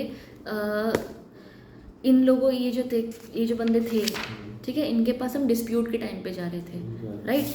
तो ऐसा क्या होगा कि भाई किस बंदे के पास जाना है, कब डिस्प्यूट को लेकर, मैं कब कंसिलेशन ऑफिसर के पास जाऊं, तो मैं कब कोर्ट ऑफ इंक्वायरी के पास जाऊं, ऐसा. और क्या ये लोग खुद डिस्प्यूट को इन्वेस्टिगेट कर सकते हैं, इनका मन लगे तो कि कहीं पर कोई पंगा आ रहा है, चल अपने देख के आते हैं, क्या ये लोग ऐसा कर सकते हैं. तो एजुडिकेशन देख, वो पैराग्राफ देख. The adjudication of industrial disputes by, ये सारे नाम लिखे हैं, can take place when a reference to this event has been made by the appropriate government. Government इनको बोलेगी कि भाई देखो मैटर हुआ, जाके सुलझा के आओ. ठीक है. अप्रोप्रिएट गवर्नमेंट इनमें से किसी बंदे को बोलेगी कि भाई जाके देख कर. The various provisions in this lengthy are summed up as below. बढ़िया. Reference to dispute to various authorities where the appropriate government is of the opinion that industrial dispute exist or is apprehended, मतलब हो सकता है. It may at any time by order in writing make a reference to various authorities in the following ways. ठीक है. पहला वाला conciliation board के पास जा सकते हो आप. It may refer to the conciliation board for settlement of dispute as noted. A failure to report duty of the board to promote settlement. The failure report of the board will help the government to make up its mind as to whether this dispute can be referred for compulsory adjudication. कि आगे जाना है कि नहीं जाना है इसको. वो कंसिलिएशन वाले अपनी रिपोर्ट दे देते ना कि अगर फेल हो गए तो फिर वो लोग बताएंगे कि अरे हमारी रिपोर्ट के हिसाब से सेटलमेंट नहीं हो पा रही, तो फिर बोलेंगे कि अब आगे क्या करें, यहाँ पर तो नहीं हुआ है कि आगे रेफ़र कर दें इस मैटर को कि ना करें। ठीक है। फिर कोर्ट ऑफ इंक्वायरी में भेज देंगे इन्वेस्टिगेशन के लिए अगले लाइन में, ठीक है। उसके अलावा लेबर कोर्ट में भेज देंगे अगले लाइन में, वो सेम दिए हुए हैं चीज़ें। अगर यहाँ पे भी हो तो यहाँ भेज देंगे, अगर यहाँ पे भी हो यहाँ भेज देंगे। फिर डी वाला, it may refer the dispute to the industrial tribunal as per second schedule ऐसा दिया हुआ है। फिर छोड़ दे, आगे आ जा। यहाँ तक है ना, सेक्शन 10(1) तक रीड वांग कर ले, यहाँ से 10(1) के लेके- पहले वाला, यहाँ तक। हाँ पहले तक सेक्शन 10(1) पढ़ना है हमने, ठीक है। अब ये पॉइंट्स हैं 10(1) जो है ना, 10(1) वाला, 10(1) providing for the powers of appropriate government to make a reference has been favored subject to judicial interpretation. The various observations made in the course of judicial interpretation as summarized. The order of making reference is an administrative act and is not a judicial or quasi judicial act. मतलब किसी भी court को अगर मैं कुछ refer कर रही हूँ तो वो एक एडमिनिस्ट्रेटिव एक्ट है, मतलब उससे कोई डिसीजन नहीं आ रहा, वो एक बेसिक काम है। कंपनीज के अंदर नहीं बोलते कि उससे पूछ लो उससे पूछ लो, तो काम थोड़ी करके दिया उसने अब तक। एडमिनिस्ट्रेटिव एक्ट है, जुडिशियल एक्ट नहीं है। उससे एडवाइस सीखते हैं। हाँ, और 4th पॉइंट मार्क कर ले, it is not mandatory for the appropriate government to wait for outcome of the conciliation proceeding before making an order for reference, कि वो उनका वेट भी नहीं करेंगे, आगे रेफर कर सकते हैं चाहे तो, ठीक है। कंसिलिएशन बोर्ड को अप्रोप्रिएट गवर्नमेंट बोला ना, it is not mandatory for the government to wait for report of conciliation board. Conciliation board matter देख के रिपोर्ट देता था ना कि सुलझा पाया मैं नहीं सुलझा पाया, अब वो रिपोर्ट देगा, कब देगा, मैं आगे क्या करूँ क्या नहीं करूँ, तो टाइम के लिए हो रहा है तो कभी आगे पास कर सकते हैं। आगे पास कर देगा अपने आप ही, कि छोड़ जान दे, मेरे को लगता है इनसे होने वाला है। उसके बाद अगला 5th पॉइंट मार्क कर ले, refusal of the government to refer the dispute for adjudication does not debar it from making subsequent reference. Government ने अगर मना कर दिया, रिफ्यूज़ कर दिया कि मैं नहीं कर रहा डिस्प्यूट को adjudicate, refusal of the government to refer the dispute does not debar it from further, बाद इसको मन किया कि नहीं शायद करना ही पड़ेगा, तो वो कर सकता है। गवर्नमेंट एक बार मना कर देगा, बाद मन बदलना है उसको, कितना टाइम लगता है गवर्नमेंट को मन बदलने में, ठीक है। अगला पॉइंट भी मार्क कर ले यार, ये तो फालतू सेम पॉइंट्स हैं। ये 4th पॉइंट मार्क कर ले, मैं बता रही हूँ सिर्फ उतने मार्क कर। फिर 4th हो गया, 5th हो गया, हाँ 4th 5th तो गया, 6th मार्क कर ले, उसके बाद छोड़ दो दोनों। फिर रेफरेंस वाले दोनों पॉइंट्स मार्क कर ले, पैराग्राफ भी और ए और बी भी, ठीक है। फिर reference on application of parties. अब इसका मतलब हुआ, बी में क्या हुआ कि आप नेशनल ट्रिब्यूनल को बोल रहे हो, सेंट्रल गवर्नमेंट नेशनल ट्रिब्यूनल को बोल रहा है कि मैटर देख, अभी नेशनल इंपॉर्टेंस का मैटर है तो एक को सोचाना पड़ेगा, बड़ा मैटर हो गया, राइट। अभी ये एप्लीकेशन ऑफ पार्टीज कि भाई मैं वर्कमैन हूँ कंपनी की, मेरे साथ कुछ ख़राब हुआ है, तो मैं अभी ये वेट करूँ कि कोर्ट को लगे या गवर्नमेंट को लगे कि डिस्प्यूट है, फिर वो लोग जाके किसी को रेफ़र करें, फिर वो लोग जाके किसी के साथ डिसीजन लें, तो मैं कब तक वेट करूँगी। मुझे ख़राब लगा है ना, तो मैं भी तो जा सकती हूँ ना कोर्ट, अपनी भी तो सुनवाई हम करा सकते हैं। ये वो है कि reference on application of parties, ठीक है। मतलब कि डायरेक्ट पार्टी नेशनल तक भी जा सकती है। पार्टी बोलेगी अप्रोप्रिएट गवर्नमेंट को कि भाई रेफ़र कर, ऐसा भी हो सकता है, या पार्टी बोलेगी लेबर कोर्ट को कि रेफ़र करो, कि बताओ क्या करना है आगे। पार्टी बोल सकती है कंसिलिएशन बोर्ड को, इस तरीके से बात हो रही है। अब कैसे होगा देख, यहाँ पर आप जब reference on application of parties बोला है ना, तो हमेशा ये याद रखना, रेफरेंस तो गवर्नमेंट ही करता है, ठीक है। वैसे गवर्नमेंट खुद भी रेफरेंस कर सकता है, या तो गवर्नमेंट तेरे बोलने पर रेफरेंस कर सकता है, ठीक है। गवर्नमेंट रेफरेंस करेगा खुद, वो पहला ए पॉइंट था। दूसरा पॉइंट गवर्नमेंट रेफरेंस कर रहा है टू द नेशनल ट्रिब्यूनल, वो बी पॉइंट था। अब गवर्नमेंट रेफरेंस कर रहा है on the application of parties, parties की एप्लीकेशन पे आगे रेफरेंस वाला आगे। पार्टी बोल रही है कि मुझे आगे रेफर करो, हाँ ठीक है। Where the parties to industrial dispute apply in the prescribed manner whether jointly or separately to the board, ये वाले it is satisfied that applying जो है भी है, the persons applying represent majority of each party shall make reference and shall satisfy. बस हो गया। It is mandatory for the government to make reference if application of this effect has been made by the parties to the dispute. Government को mandatory बोल दिया कि देखो refer करना ही पड़ेगा अगर पार्टी सब ने बोला है, और applicant represent majority of each party, दोनों मेजॉरिटी लोग आए हैं, ठीक है. Government can not before making reference go into the question whether industrial dispute exist और नॉट. मेजॉरिटी लोग आ गए आपके दरवाजे पे कि भाई सेट करो मैटर, तो अब तुम नहीं देखोगे कि डिस्प्यूट हो भी रहा है या नहीं. अरे आ गया बंदा तो कर ना आगे काम. उसके बाद time limit for submission of award. अब अगर मान ले किसी बंदे ने जो भी है अवार्ड या ये जो भी इंडस्ट्रियल डिस्प्यूट का पंगा हो गया, अब अवार्ड देना है. An order referring an industrial dispute to a labour court tribunal जो भी shall specify period within which its award shall be submitted to the appropriate government. हर लेबर कोर्ट ट्रिब्यूनल सबको टाइम दिया गया है कि ऐसा नहीं कि तुम सालों साल केस लेके बैठ जाओ. तो मैंने रेफ़र किया, मैटर डिसाइड करो और इस टाइम के अंदर अंदर मुझे ऑर्डर दे दो कि क्या है तुम्हारा ऑर्डर. ठीक है. और third Lala paragraph provided that where such dispute is connected with an individual workman no such period shall exceed 3 months. Individual workman की बात है तो 3 महीने में मैटर सुलझा दो. Provided for that where the parties to industrial dispute apply in prescribed manner whether jointly ये सब to the this, तो आप एक्सटेंशन भी मांग सकते हो for any other reason and presiding officer. ठीक है. 3 महीने से ज़्यादा टाइम लग गया तो बोल देना. कंसिडर नेसेसरी तो आपका एक्सटेंड हो जाएगा टाइम. प्रोवाइड ऑल्सो दैट अगला पैराग्राफ, अगर मान ले मैटर स्टे किया था, जैसे स्टे नहीं करते थे तो फिर वो टाइम नहीं गिनना. ठीक है. That in computing any period specified any period if any for which the proceeding before the court tribunal national tribunal have been stayed, तो वो मत गिनो. Provide also that no proceeding before the labour court ये वो shall lapse merely on the ground that any period specified and section has been expired. ऐसा नहीं कि 3 महीना खत्म हो गया अभी मैटर खत्म. एक्सटेंशन होगा, मैटर तो सुलझेगा ना. ठीक है. Prohibition of strike or lockout. अगर मान ले एक बार डिस्प्यूट रेफर हो गया है, इस चीज़ का हमेशा याद रखोगे. गवर्नमेंट है, गवर्नमेंट के पास मैटर चला गया, गवर्नमेंट ने मैटर आगे डिस्प्यूट रेफर कर दिया. अब तुम प्रोहिबिटेड हो, ना स्ट्राइक करोगे ना लॉकआउट करोगे, तुम्हारा मैटर सुलझा जा रहा है ना, फिर अब लड़ना बंद करो. You can not strike, you can not lockout while your dispute is referred. ठीक है. तो बस ये स्टे भी नहीं, बस होएगी नहीं, स्ट्राइक नहीं होएगा, लॉकआउट नहीं होएगा, प्रोहिबिट कर दिया गया है. स्टे का तो मतलब ये होता था कि काम करने स्टे अलग चीज़ होती है. हाँ वैसे हाँ ठीक है, पर वही है, स्टे थोड़ी सी अलग चीज़ हो जाती है एज़ पर द लॉ. बाकी तुम्हारा यहाँ पर ये है कि स्ट्राइक लॉकआउट है ना, ऐसा. ठीक है. ठीक है. उसमें तुम्हारा भी if an industrial dispute has been referred to a board labour national under the section appropriate government may order by prohibit continuance of any strike or lockout in connection with such disputes which may existence. If no order is made, continuous or stock lockout is not illegal. अगर order नहीं आया, कुछ भी नहीं ऐसा कुछ भी, तो फिर आप कर लो स्ट्राइक, कोई बात नहीं. सब्जेक्ट मैटर सीधा नीचे आ जा, अभी बाकी का छोड़ दे. Subject matter of adjudication wherein an order referring to industrial dispute labour court ये unless under the order appropriate government specified the points of dispute for adjudication. तो अगर मैं गवर्नमेंट के पास गई, गवर्नमेंट को बोला ये दिक्कत है, डिस्प्यूट है, प्लीज़ सुलझा के दो, तो गवर्नमेंट आगे रेफ़र करेगा. गवर्नमेंट ने रेफ़र करते टाइम बोल दिया कि एग्जैक्टली यहाँ पर ना मशीन का कुछ पंगा हुआ है, वो सुलझा देना बस तू. ठीक है. तो कोर्ट जो है या लेबर कोर्ट जो है या जो भी बंदा है वो उसके अलावा और कोई बात नहीं कर सकता. तेरे को इसी के लिए रेफ़र किया था ना, तो वो बात कर, बाकी की बात छोड़ दे.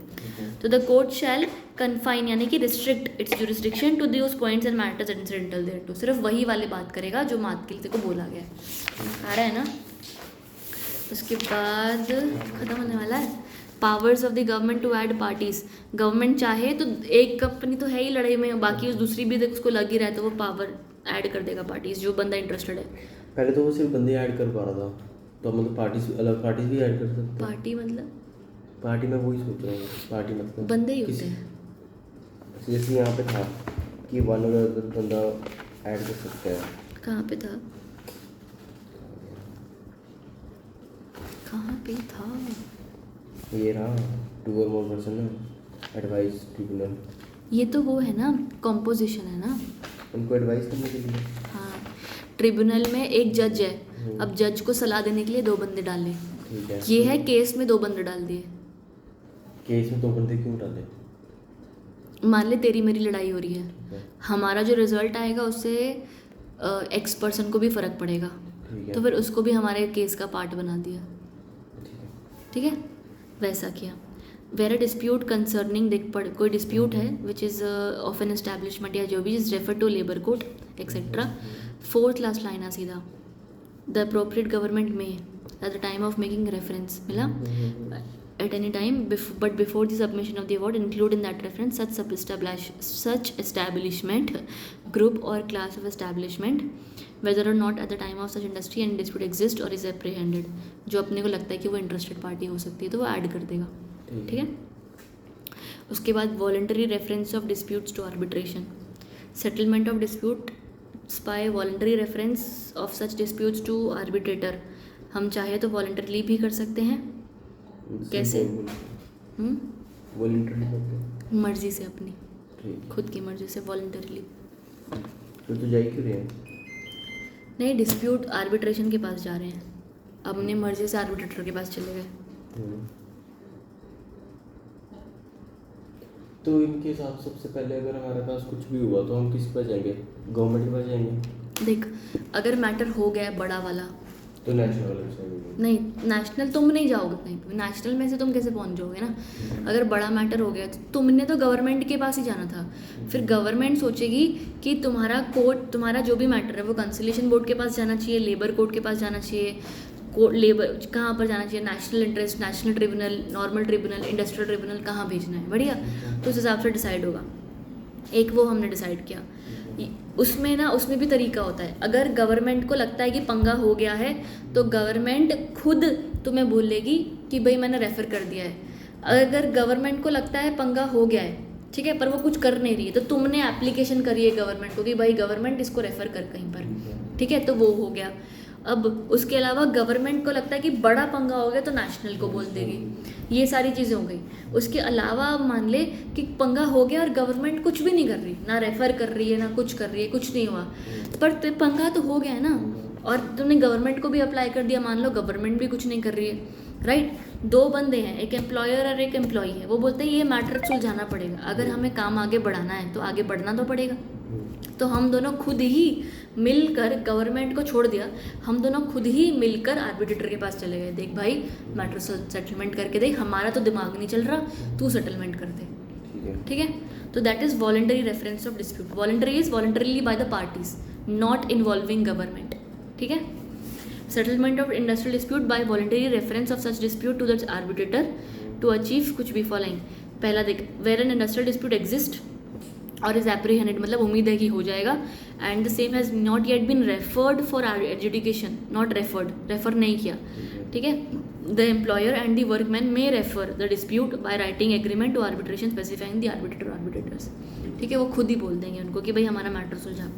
Where an arbitration agreement provides for reference of dispute to an even number.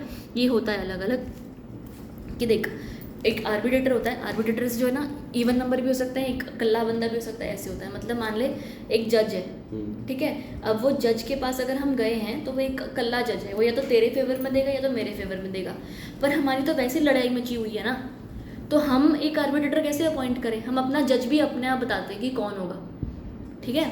एक कोर्ट को बोलते हैं, अपने पास अपॉइंट होता है जज, ठीक है. अब ये जज है, अब मुझे डर लग रहा है कि तूने इसको पैसे खिला दिए तो फिर मैं क्या करूँगी. तो बहुत सारी चीज़ें हो सकती हैं. तब वहाँ पर वो आर्बिट्रेटर बैठा है, तो फिर हम क्या डिसाइड करते हैं, चल ऐसा करते हैं, एक तू आर्बिट्रेटर अपॉइंट कर, एक मैं करती हूँ, तो हम दोनों का इंटरेस्ट थोड़ा सा सेट हो जाएगा. अब दो बंदे हो गए तो इवन नंबर हो गया. उसने अपने आर्बिट्रेटर को बोल दिया कि ऐसे ना नहीं बोल दिया, मैंने पैसे दे दिए, उसने पैसे दिए, दोनों के आर्बिट्रेटर में भी बन रही फिर. हाँ, राइट, ऐसा हो जाता है. तो इवन नंबर हो गए. मैं वही तो देखो बता रही हूँ कि इवन नंबर हो गए. फिर वो जो दो है ना, वो एक मिलकर एक और अपॉइंट करेंगे, वो प्रिसाइडिंग होगा. अच्छा, ये दोनों मिलकर एक तीसरा अपॉइंट करेंगे फिर, ठीक है. क्योंकि हम तो ये मान के चलते हैं कि ये लोग पैसा नहीं खाते. ठीक है. तो where an arbitration agreement provides for reference of dispute to an even number of arbitrator, तो agreement shall provide for appointment of another person as umpire who shall enter upon the reference, and if the arbiter equally divided in their opinion, तो फिर award umpire वाला बताएगा finally, ठीक है. उसको presiding arbitrator भी कहा जाता है. उसके बाद तुम्हारा क्या है, an arbitration agreement refer to in this shall be such form and signed by such parties as be prescribed. फिर copy of arbitration agreement government को जाएगी विद इन 1 महीना, ठीक है. बाकी अगला पैराग्राफ रीड मार लें, 1013A, वो 10A3A वाला. इंडस्ट्रियल डिस्प्यूट है, रेफर्ड है, तो वही मेकिंग रेफरेंस सब सेम दिया हुआ है। फिर arbitrator shall investigate and the dispute and submit to the appropriate government, जो भी अवार्ड होगा। और लास्टली चलेगा हाँ 5th 6th रहते। स्ट्राइक्स लॉकआउट्स आ जा। Strikes and lockouts are two weapons in the hands of the worker and employer respectively, which they can use to press their viewpoint and collective bargain. The Industrial Disputes Act does not grant any unrestricted right to strike or lockout. आपके पास ऐसे खुली छूट नहीं है, चलो strike करते रहो, ऐसा नहीं होता। Under this 1013A, the government is empowered to issue order for prohibiting continuous of strike. Government चाहे तो पीसफुल के लिए मना कर सकती है कि स्ट्राइक मत करो। कैसे? जनरल प्रोहिबिशन मतलब कि यार थोड़ा बहुत तो हमने बोला ही हुआ है कि पब्लिक को परेशान मत करो स्ट्राइक करके, या ये तो जनरल प्रोहिबिशन है। No workman who's employed in an industry establishment shall go on strike in breach of contract and no employer or any workman shall declare a lockout during the pendency of conciliation. मतलब case चल रहा है ना तेरा, तो फिर strike क्यों कर रहा है? During the pendency of conciliation proceeding before the board and 7 days after conclusion of such. 7 दिन के अंदर भी नहीं, 7 days आफ्टर। हाँ, जो बीच में नहीं लिखा है शायद, 7 days के बाद आफ्टर नहीं लिखा तो है। सुलह हुई है, कंक्लूजन निकला, उसके साथ अगले 7 दिन तक नहीं कर सकते। नहीं करना, ठीक है। आफ्टर लिख, वहाँ पे लिख पहले, 7 days के बाद आफ्टर नहीं लिखा हुआ है वहाँ पर, ठीक है। उसके बाद तेरा during the pendency before labour court and वो मो लिखा है ना, उसको 2 कर। हाँ, 2 months आफ्टर द कंक्लूजन। मो का 2 होता है? नहीं, ये गलत लिखा है, मिस प्रिंट है, ठीक है। उसके बाद during the pendency of arbitration proceedings and 2 months after the conclusion. Conciliation के पास गए हो तो कंसिलिएशन के टाइम पर और 7 दिन बाद। लेबर कोर्ट के पास गए हो तो लेबर कोर्ट के टाइम पर और 7 दिन, दो महीना। आर्बिट्रेशन में भी 2 महीना। सेटलमेंट अवार्ड आया है तो during any period in which settlement award is in operation in respect of any matter, जब तक सेटलमेंट अवार्ड है आपके पास, लागू हो रखा है, ठीक है। पीसफुल बना के रखो। उसके बाद है prohibition of strikes and lockouts in public utility service. ये तो करो ही मत यार, पब्लिक यूटिलिटी सर्विस में मत स्ट्राइक करो ना। तो फॉलोइंग एडिशनल सेफ गार्ड दे रखे हैं for public utility service to obviate लिखा है ना, दिखा अबव मेंशन नहीं, वो नहीं, सेकंड लाइन से मार्क कर। Following additional safeguard for smooth and uninterrupted running of public utility service and to obviate मतलब रिमूव, घूम गया, हाँ ये वाला, हाँ remove the possibility of inconvenience to general public, ठीक है। बसें स्ट्राइक पे चली गई मान ली तो जनरल पब्लिक को नुकसान होगा ना, तो हम मना करें कि एडिशनल सेफ गार्ड्स हैं। ये नॉर्मल सेफ गार्ड्स हैं, ऊपर 4। इसमें तो वही था, आर्मी वाले और नेवी वाले। आर्मी नेवी वो वर्कमैन थे बच्चे। स्ट्राइक का था उसमें भी कि कहाँ स्ट्राइक नहीं कर सकते। नहीं, वो थे वर्कमैन की कुछ डेफिनेशन के अंदर आ रहे थे कि ये लोग नहीं इंक्लूड होते। वर्कमैन की डेफिनेशन क्या किसकी थी? ये तो पीयूएस तो अलग चीज़ है ना। हाँ ये रहा पर्सन,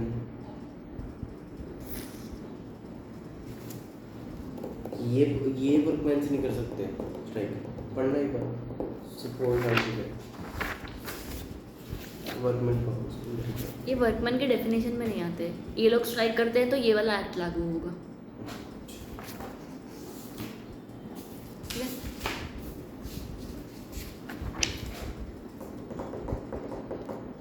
अगर पब्लिक यूटिलिटी सर्विस वाले स्ट्राइक करते हैं तो एडिशनल प्रोविजंस हैं। बात समझ आई? यही तो जो तूने अभी पढ़ा। देख, अगर बेसिक नॉर्मल लोग स्ट्राइक करते हैं तो ये प्रोविजंस हैं कि हम लोग बोलते हैं कि चल रहा है मैटर तो मत करो, 2 महीने बाद भी मत करो, फलाना ढिंगना। अगर तुम पीयूएस हेडिंग में लिखा है ना, पीयूएस में काम करते हो तो फिर ये एडिशनल प्रोविजन है, ठीक है। ये इन पीयूएस वालों पर ऊपर वाला तो लागू होता ही होता है, साथ में ये भी होता है, ठीक है। No person employed in PUS shall go on a strike in the breach of a contract without giving employer notice of strike within 6 weeks before striking. Strike पे जाने के 6 हफ्ता पहले बता के जाके मैं स्ट्राइक पे जाने वाला हूँ। From the date of the notice to the date of strike should not have elapsed, ठीक है। 6 means का नोटिस जाएगा, 6 months का 6 weeks का नोटिस जाएगा, सॉरी। उसके बाद 14 days of giving such notice, a period of 14 days must have elapsed from the date of notice to the date of strike. मतलब क्या हुआ, एक और within 14 days of giving notice, of giving such notice, that is a day of 14 days must have elapsed from the date of notice to the date of strike. एक और notice जाएगा 14 days पहले भी, एक 6 हफ्ते पहले notice जाएगा। अच्छा 6 12 हाँ ठीक है। ठीक है, एक 6 हफ्ते पहले नोटिस जाएगा, 14 days पहले और नोटिस जाएगा। स्ट्राइक के 14 दिन पहले भी जाएगा। हाँ ठीक है। ठीक है, उसके बाद before the expiry of the day of strike, तो ये भी जाएगा कि कल स्ट्राइक है, ठीक है, tomorrow, that is the date specified. और during the pendency before a conciliation, और फिर उसके बाद पेंडेंसी के टाइम पे अगर आप स्ट्राइक नहीं करोगे ना, 7 days आफ्टर भी नहीं कर सकते, मतलब यही प्रोविजन है। हाँ ऊपर वाला सेम प्रोविजन है। ठीक है। ठीक है, तो आप स्ट्राइक पे नहीं जाओगे अगर आपने 6 हफ्ते का नोटिस दिन दिया है। ठीक है। कब तक स्ट्राइक पे नहीं जा सकते? जब आपका 6 हफ्ता टाइम खत्म नहीं हो गया, 14 days खत्म नहीं होगा अगला दिन, तो ये नोटिस दिया, उसके साथ साथ कंसिलेशन चल रहा है तो नहीं जाना, कंसिलेशन के 7 दिन नहीं जाना। ठीक है। ठीक है, no employer carrying on public utility service lockout, ये सेम दिया हुआ है, विदाउट गिविंग नोटिस 6 हफ्ता, 14 दिन, अगला दिन और कंसिलेशन वो सेम, वो ऊपर स्ट्राइक है, ऊपर नीचे लॉकआउट है बस। हाँ बोला पक्का। Right to strike is exercise after complying with certain conditions and notice after exhausting immediate voice, जो भी आपका रेमेडी हो गया उसके बाद हम देखते हैं कि क्या सीन है। उसके बाद for coming in to existence of an industrial dispute or return demand is not a size, नहीं होगा वो, साइन को अनऑन होगा, बताओ साइज नहीं होगा वो, मिल गया क्या सही। अगले पेज पर फर्स्ट हाँ पैराग्राफ। ये तो समझ फॉर कमिंग, तो तूने खाली लाइन मार दी ना वहाँ पर, नहीं आया था। पहले पढ़ तो सही। For coming in to existence of an industrial dispute a written demand is not a sine qua non, size लिखा है ना वहाँ पर साइन कर। अब साइन को अनऑन का मतलब लिख एसेंशियल कंडीशन,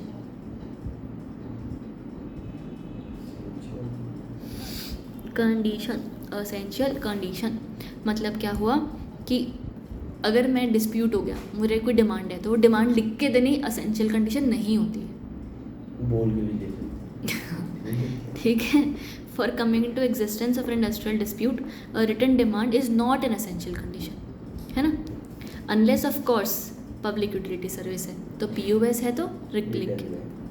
ठीक है, third point, the notice of lockout or strike under this section shall not be necessary where there is already in existence a strike or case of PUS, but employer shall not send intimation of lockout on the day which is declared or to such authority as may be specified by the appropriate government। ठीक है, तो मतलब क्या हुआ, notice और lockout देने की, notice of lockout नहीं देने की ज़रूरत है वेयर ऑलरेडी स्ट्राइक चल ही रही है इस बारे में, बस इतना बाकी रीड कर लेना।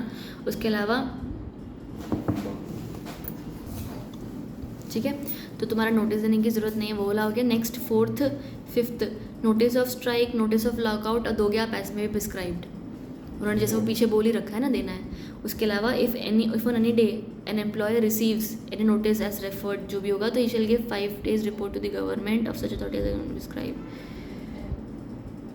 देख, अगर 6 पॉइंट मार्क कर, if on any day an employer receives last में सच नोटिस एज रेफर्ड, तो वो उस चीज़ का नोटिस 5 days के अंदर अप्रोप्रिएट गवर्नमेंट को देगा, मतलब कि उन्होंने 6 हफ्ते पहले उन्होंने दे दिया, उसके 5 दिन के अंदर गवर्नमेंट को नोटिस जाएगा कि स्ट्राइक होने वाली है यहाँ पर।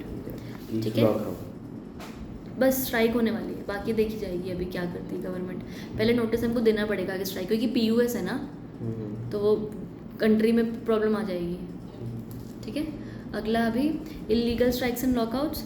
इलीगल स्ट्राइक्स एंड लॉकआउट्स मतलब a strike or lockout shall be illegal if it is commenced or declared in contravention of section 22 or 23। ये वाली जो तेरा पॉइंट नंबर 1 था ना, जनरल प्रोहिबिशन, जनरल, ठीक है, इसको लिख सेक्शन 23, और नीचे वाला प्रोहिबिशन सेफगार्ड PUS, इसको लिख 22। पहले यहाँ भी नहीं चला, कोई बात नहीं, अच्छा होगा दिया, लिख दिया ना। उसके बाद तेरा illegal strikes and lockout, a strike or lockout shall be illegal if it is commenced in contravention of 2023 or it is continued in contravention.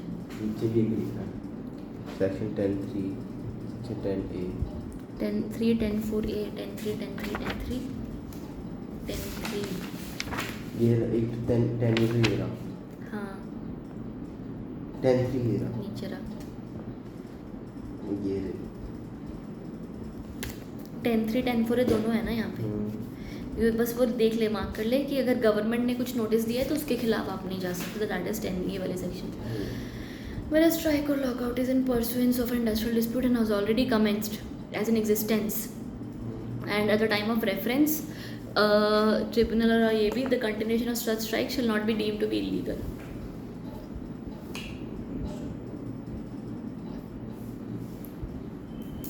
मतलब क्या हुआ कि स्ट्राइक है, लॉकआउट है, चल रहा है, गवर्नमेंट को बता दिया, गवर्नमेंट रेफर कर रही है, जब गवर्नमेंट रेफर कर रही है उस टाइम पे तुम स्ट्राइक कर सकते हो.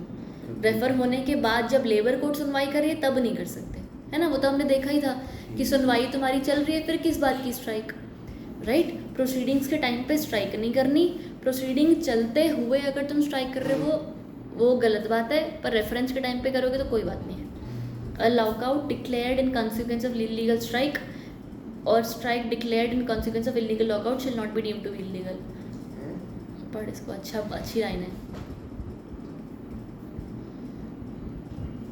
अच्छा, अगर इलीगल काम के लिए हम स्ट्राइक कर रहे हैं, नहीं, पढ़ दोबारा पढ़. A lockout declared of an illegal strike, एक स्ट्राइक इलीगल है उसके लिए हमने लॉकआउट कर दिया.